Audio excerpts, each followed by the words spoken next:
कागल तालुक्यातील डोंगराळ भागात वसलेल्या बोळावी गावात गेल्या 50 वर्षांपासून अखंडितपणे साजरी केली जाणारी गुरुपौर्णिमा यंदाही भक्तिमय वातावरणात संपन्न झाली आहे। टाळ मृदुंग संत नामाचा जयघोष महिला भक्तांच्या फुगड्यांनी संपूर्ण परिसर पावन झालाय। कागल तालुक्यातील डोंगराळ भागातील बोळावी गावात गेल्या 50 वर्षांपासून अखंडितपणे साजरी होणारी गुरुपौर्णिमा यंदाही मोठ्या भक्तिभावात पार पडली आहे। दत्तपंथ भक्तिमंडळाच्या वतीनं ही परंपरा साजरी केली जाते। ही परंपरा सुरू केली दत्ता नलवडे यांनी, तर ती अखंड ठेवण्याचं काम मुकुंद नलवडे यांनी केलं।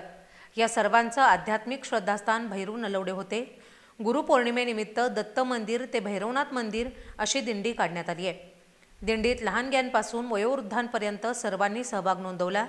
टाळ मृदंगाच्या गजरात संत नामाच्या जयघोषात महिलांनी घातलेल्या फुगड्यांनी संपूर्ण बोळावी गाव भक्तिमय वातावरणात न्हालं।